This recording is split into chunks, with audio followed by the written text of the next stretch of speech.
नमस्कार, सूर्यनगरी यूनिक लोक क्लासेस के यूट्यूब चैनल पर मैं आपका हार्दिक स्वागत और अभिनंदन करती हूँ। मैं उर्मिला राठी। अभी क्या दिक्कत हो रही है, लॉकडाउन था, सभी घर में बैठे हैं। हालांकि अब क्लासेस स्टार्ट हो गई कॉलेज की, बट ऑनलाइन चल रही है कॉलेज की क्लासेस भी। और कहीं सारे डाउट्स हैं, एग्जाम्स होंगे नहीं होंगे, प्रमोट करना चाहिए नहीं करना चाहिए। चलो, आपको लगता है कि यार इतने दिन तो दे दिया, अब एग्जाम लेंगे, हम तो नहीं देंगे, हमें नहीं होना चाहिए। एक बात बताओ, वैसे भी पहले भी तो रात पढ़ के एग्जाम देते थे, अभी भी दे लेना, कहाँ टेंशन है। तो क्यों टेंशन करो, होगा जब होगा। आपके लिए एग्जाम क्या है एलएलबी वाले, आप क्या करते हो, सच सच बताना। रात को पढ़ के सुबह एग्जाम दे के आते हो और उसके बाद याद भी नहीं है कल क्या पढ़ा था, आज क्या लिख के आया हूँ। वो एग्जाम तो मेरे लिए काम का नहीं है। अदर देन 20% स्टूडेंट, वो थोड़े से जो होता है ना, क्या बोलते हैं, स्टूडेंट्स बच्चे होते हैं, लगन के साथ पढ़ते हैं, और वो तो अभी भी तैयार बैठे हैं कि कभी भी एग्जाम दे दो। 80% वालों दे दो, कोई दिक्कत नहीं, तो उस चीज से खत्म, दूर हो जाओ। अभी हाल ही में कई दिनों से मैं देख रही हूँ, मेरे पास बहुत सारे फोन कॉल आ रहे हैं for the purpose of law student, कि अभी हमें जुडिशरी कर लेनी चाहिए। हमें जुडिशरी कब करनी चाहिए? मैं भी इस सेमेस्टर में हूँ, मैं सेकंड में हूँ, मैं थर्ड में हूँ, मैं फोर्थ में हूँ, 5th 6th 7th 8th 9th 10 वाला तो करना ही है, लेकिन 9 नहीं 8 तक, 8 9 वाले को पता मुझे करना है। जो 8 सेमेस्टर तक है वो बच्चा हो रहा है कंफ्यूज कि मुझे कब से करना चाहिए, मैं कब से इसको स्टार्ट करूं, मैं कब से इसको स्टार्ट नहीं करूं, तो क्या करें उनके लिए। ठीक है, कुछ बच्चे ऐसे भी फोन आते हैं कि मैं आरजीएस करना चाहता हूं, मैंने अभी भी ग्रेजुएशन की है और मुझे लॉ में एडमिशन लेना है, मैं अभी से कर लूं क्या। 3 ईयर वाले बच्चों का भी फोन आता है, मैं फर्स्ट ईयर में हूँ, मैं सेकेंड ईयर में हूँ, मैं फाइनल ईयर, मुझे कब से करना चाहिए। तो कई बार मैं थोड़ा परेशान से रहती हूँ, तो रिप्लाई करती हूँ, बेटा विरम जी के जीएस पढ़ो, 1 साल और पढ़ो। ठीक है, तो कई बार लगता है कि नहीं यार ये क्या किया मैंने, उनको स्टार्टिंग करा लेना चाहिए था। तो मेरे पास कुछ स्टूडेंट्स हैं जो इस वीडियो के साथ साथ अपने एक्सपीरियंस शेयर करेंगे। वो स्टूडेंट मेरे साथ फर्स्ट सेमेस्टर से, यदि वो 5 ईयर लॉ का है तो फर्स्ट सेमेस्टर से, यदि वो 3 ईयर लॉ के हैं तो फर्स्ट ईयर से मेरे साथ है। हाल ही में एक स्टूडेंट है जो फर्स्ट सेमेस्टर से मेरे साथ थे, first semester second third fourth fifth 6th तक कंटिन्यू उसने किया। 7th सेमेस्टर में थोड़ा फिजिकली प्रॉब्लम है, इसलिए वो कंटिन्यू नहीं कर पाए, लेकिन साथ में जुड़े रहे, मैम से हमेशा रहते ही है। और नाउ 9th सेमेस्टर कंप्लीट हुआ और 9th सेमेस्टर में ही जेलो में सिलेक्शन हो गया। 10th का भी एग्जाम बाकी है, जेलो का रिटर्न क्लियर हो गया, इंटरव्यू की तैयारी कर रहे हैं। नहीं पता कि वो इंटरव्यू दे पाएंगे कि नहीं दे पाएंगे, रीजन क्योंकि कई बार पास आउट होना जरूरी होता है, लेकिन इधर कोरोना आ गया है। तो ये फर्स्ट सेमेस्टर से तैयारी करने का क्या फायदा मिला, फर्स्ट अटेम्प्ट में पहला एग्जाम में क्लियर। तो फर्स्ट सेमेस्टर से तैयारी करने के बहुत सारे फायदे हैं। सबसे बड़ी बात जो उसका ज्वाइन करने का रीजन था, कंटिन्यूटी। नहीं तो क्या होगा, बच्चा बाहर से जोधपुर 5 ईयर लॉ करना आया और कहीं भटक न जाए, एटलीस्ट उसके था मुझे कोचिंग जाना है, तो एक फोकस हो गया कि भैया इतना तो मुझे रोज पढ़ना ही पढ़ना है। क्योंकि कहीं इस स्टूडेंट है first semester second third fourth, अच्छा कॉलेज है तब तो पूरा 10 सेमेस्टर क्लियर हो जाता है, लेकिन जब रोज आने की रिक्वायरमेंट नहीं होती तो एलएलबी आधी ही छूट जाती है। तो कहीं ना कहीं ये कोचिंग आपको मोटिवेट करती है कि चलो लॉ भी इस बहाने हो जाएगी। फिर आता है second third fourth 5th semester से करने से क्या फायदा, सबसे बड़ी बात कंटिन्यूटी। दूसरी बात, कुछ ऐसे सब्जेक्ट हैं जैसे सीआरपीसी सीपीसी जो प्रोसीजर लॉ है, इनको समझने में समय लग जाता है कि ये एक्चुअली कहना क्या चाहते हैं। जो पास आउट है उनको भी वो टाइम लग जाता है, तो उनके लिए क्या फायदा है कि अभी से समझो, बार बार समझो, बार बार देखो। क्योंकि आपने चीज नोट की, जितनी बार आप लॉ को पढ़ेंगे उतनी बार नई चीज दिखेगी आपको। तो ये चीजें हैं जो लॉन्ग टर्म करनी है। फिर आता है हमारे पास कि अभी से करने से क्या फायदा है। एक बात बताइए, आफ्टर लॉ आप 2 साल लगाओ जिंदगी के, तो बिफोर लॉ ही लगा दो ना। ठीक है, दूसरी बात, आप लॉ जुडिशरी तो आपके होते एलएलबी तो कर ही रहे हो, पढ़ना तो आपको है ही, तो क्यों ना अपना फोकस हो जाए कि भैया मुझे रोज 1-1.5 घंटे तो ये पढ़ना ही पढ़ना है, मेरा कोचिंग हो जाएगा, मेरी कंटिन्यूटी हो जाएगी। रीजन बताती हूँ क्या हुआ। विदाउट कोचिंग आपने इन लॉकडाउन के दिनों में ये जो बच्चे हैं लॉ वाले, इन्होंने बहुत सारे वीडियोस देखे हैं यूट्यूब के अंदर, बहुत सारे जुडिशरी सेलेक्टेड स्टूडेंट्स के इन्होंने इंटरव्यू देखे, और उनको देखने के बाद इनके मन में जोश आया, हमें भी कर लेना चाहिए, अब हमें कर लेना चाहिए, अभी नहीं करेंगे तो कब करेंगे। तो एक जोश है इनके पास, नहीं तो इनको पता है इनका ठीक है यार कर लेंगे। कहीं पर लगता नहीं हम तो प्लेसमेंट लेके प्राइवेट सेक्टर में जाएंगे, लेकिन इस दिनों में जो कोरोना के टाइम फ्री थे तो उन्होंने जब वीडियोस देखे तो उनके मन में नहीं यार कर लेना चाहिए, टाइम पे ही कर लेना चाहिए। क्योंकि जब आप सेमेस्टर से स्टार्ट करते हैं, फर्स्ट से सेकंड से थर्ड से फोर्थ से फिफ्थ से 6 7 8 9, तो आपके फर्स्ट अटेम्प्ट में निकलने की चांसेस 99% हो जाते हैं। क्योंकि आफ्टर लॉ करने के बाद आप जब तैयारी करने जाते हो तो घर से एक आवाज आती है, बेटा लॉ कंप्लीट हो गई, वकालत स्टार्ट करो, आप हाई कोर्ट जाइए, सुप्रीम कोर्ट जाइए, आप उसको फोकस कीजिए। जब आप वहां चले जाते हैं, वकालत करना स्टार्ट करते हैं, 2-3 साल अच्छा लगता है, लेकिन जब आप ही के बैचमेट जज बनने जाते हैं तो आपको लगता है मुझे भी कर लेना चाहिए। या आप प्लेसमेंट लेकर प्राइवेट सेक्टर में जाते हैं, 1-1.5-2 साल बाद आपको लगता है हो गया, जितना एक्सपीरियंस ले लिया, अब जज बनना चाहिए। तो वो बाद में टाइम वेस्ट क्यों करना, वो स्टार्टिंग से ही कर लो। और यदि आपका फर्स्ट अटेम्प्ट में जज बन गए तो क्या प्राइवेट सेक्टर का प्लेसमेंट चाहिए? क्या हाई कोर्ट और सुप्रीम कोर्ट की प्रैक्टिस की जरूरत है? हाँ, सिलेक्शन के बाद आपको लगे नहीं यार अपने से जुडिशरी बस की बात नहीं, अपन तो वकालत करेंगे, तो ऑप्शन हमेशा ही है, वकालत का ऑप्शन तो ऑलवेज ओपन है, 50 साल 55 साल में भी ओपन है, लेकिन जुडिशरी रोज रोज मौका नहीं देगी। तो फर्स्ट अटेम्प्ट के करने के कितने सारे फायदे हैं। तो मेरा कहना यही है कि जो सेमेस्टर वाले बच्चे हैं तो सेमेस्टर से स्टार्ट कर लेना चाहिए, क्योंकि लॉ को समझने में भी टाइम लग जाएगा।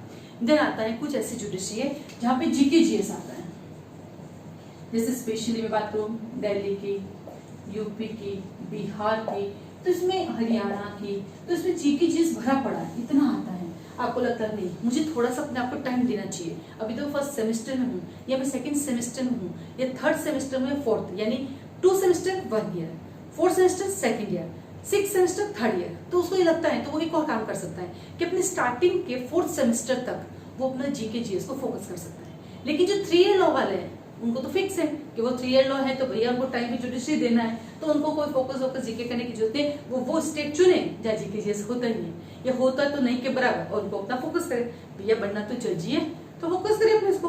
दूसरी बात, जो इस स्टेट के बच्चे हैं और जिनका फोकस अपना स्टेट है, तो वो तो अपना पहले स्टार्टिंग के 2 सेमेस्टर तक अपना जीके जीएस करे। उनको लगता है नहीं मैम हमें तो जज बनना है, हमें तो राजस्थान भी तैयार है, हम तो उत्तराखंड भी जाने के लिए तैयार है, हम तो क्या होते झारखंड भी तैयार है, तो वो अपना फर्स्ट सेमेस्टर से तैयारी स्टार्ट करें। क्योंकि जो फर्स्ट सेमेस्टर की तैयारी वो तो डिफरेंट ही है। कई ऐसे स्टूडेंट इस बार आरजेएस में सेलेक्ट हुए हैं जो फर्स्ट अटेम्प्ट में, क्योंकि वो उन्होंने कोचिंग उसी दिन ज्वाइन कर ली थी जब उन्होंने लॉ स्टार्ट किया है। तो उनको क्या फायदा हुआ कि उसी समय से वो धीरे धीरे गए, थोड़ा थोड़ा पढ़ा, बार बार पढ़ा, क्योंकि जब आप सेमेस्टर से स्टार्ट करते हो तो आपको मौके भी ज्यादा मिलते हैं रिवीजन के, खुद का रिवीजन भी और क्लास का भी, वापस रिन्यू करा के फिर से बैठ सकते हैं, रिन्यू करा के फिर से। जैसे हमारे यहाँ पे स्टूडेंट आते थे, हम क्या करते थे 3 इयर्स का उनको पूरा पैकेज दे देते हैं कि तुम 3 साल लगातार नहीं करो, तो उसको कहीं जाने की जरूरत नहीं है। उसी चीज को इतना रिवाइज करना, इतना रिवाइज है कि दूसरे जो सीनियर से उनको नहीं आता, जूनियर बता देते इसमें ये होगा, क्योंकि एक तो आप जूनियर है, तो दूसरी बात आपके पास माइंड भी अच्छा चल रहा है, क्योंकि आपकी उम्र कम है तो बर्डन कम है, और जब जिंदगी में बर्डन कम है तो याद होने की क्षमता भी औरों से ज्यादा होती है। तो ये फायदे हैं। अब इन सब फायदों को लेकर हमने काम किया, क्योंकि इतने दिन से मैं फिर बच्चों को समझा रही हूँ ना करो ना, फिर मैंने कहा ये बच्चे अब करेंगे तो फायदा भी इनका बहुत होगा। तो क्योंकि मैं ना इसलिए कर रही थी कि यार इनको अलग से, क्योंकि इनके साथ पढ़ाना मतलब बच्चों की तरह पढ़ाना होता है, एक एक लाइन पढ़ानी होती है, तो एक तरफ तो बैच चल रहा है कॉम्पिटिशन एग्जाम का, एक बच्चों की तरह पढ़ाना, तो थोड़ा सा मैं सोची नहीं। फिर इतने कॉल आए तो मैंने कहा चलो कुछ नया करते हैं, तो उसी साथ हमने क्या, तो हमारा जो शाम का बैच है, जो शाम वाला बैच है हमारा 5:30 से लेकर 7:30, उस बैच को हमने पूरा कन्वर्ट कर दिया सेमेस्टर, ईयर या यू के रनिंग वाले बच्चों के लिए, जो लॉ रनिंग वाले बच्चे उनके लिए करना।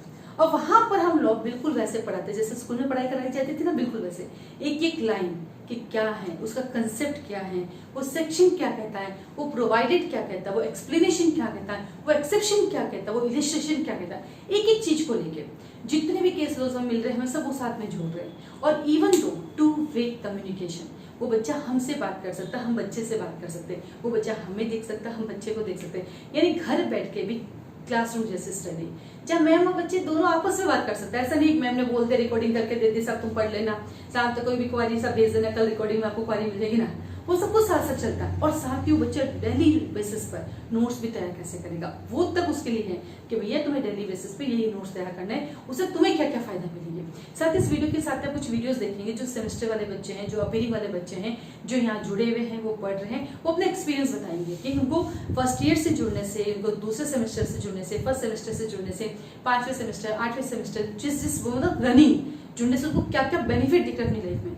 अभी सिलेक्शन, क्योंकि अभी तक एक ही बच्चा आया है, यहाँ तक पहुंचा है, बाकी चल रहे हैं अभी रनिंग में, उनका भी अपीयरिंग वाले में कोई एग्जाम आया नहीं, तो पहला बच्चा जो है मेरे पास अपीयरिंग वाला वो सफल है। क्योंकि आगे क्या होगा हमें नहीं पता, नाउ एट द टाइम उसका जेलो रिटन क्लियर है, क्योंकि उसका पहला एग्जाम यही लगा, क्योंकि 9th सेमेस्टर क्लियर हुआ ही था, 10 में तो यही लगा। पिछले साल जब आरजेएस आया तो 8वें सेमेस्टर में था, तो वो लगना था ही नहीं उसका एग्जाम।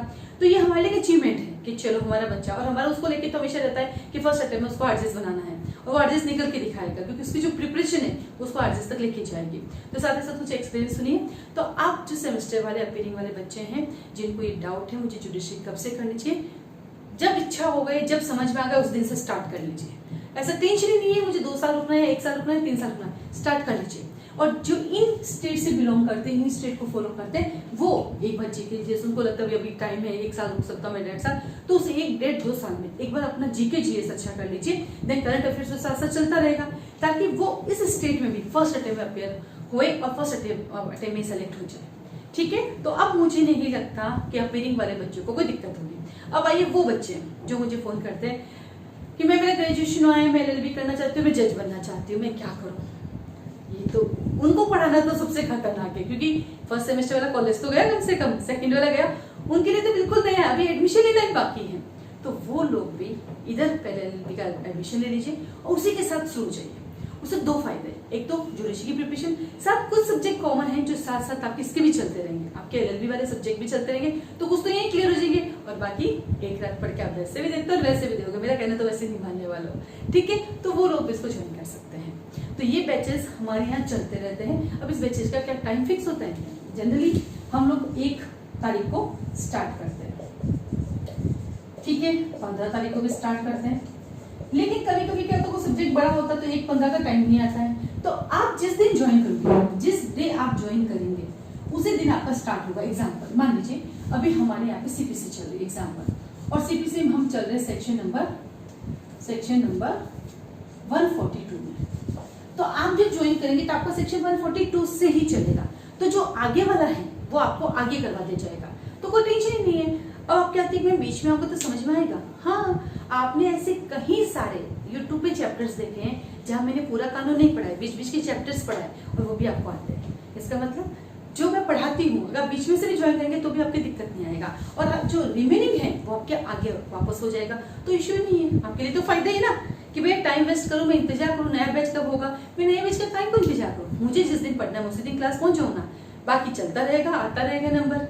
ठीक है, तो आप कभी भी ज्वाइन कर सकते हो, उसमें कोई इतना दिक्कत है नहीं। और फिर भी लगता है मुझे नए बैच के लिए, तो नए बैच हमारे मोस्ट प्रोबेबली 1 तारीख को स्टार्ट होते हैं और 15 तारीख को स्टार्ट होते हैं।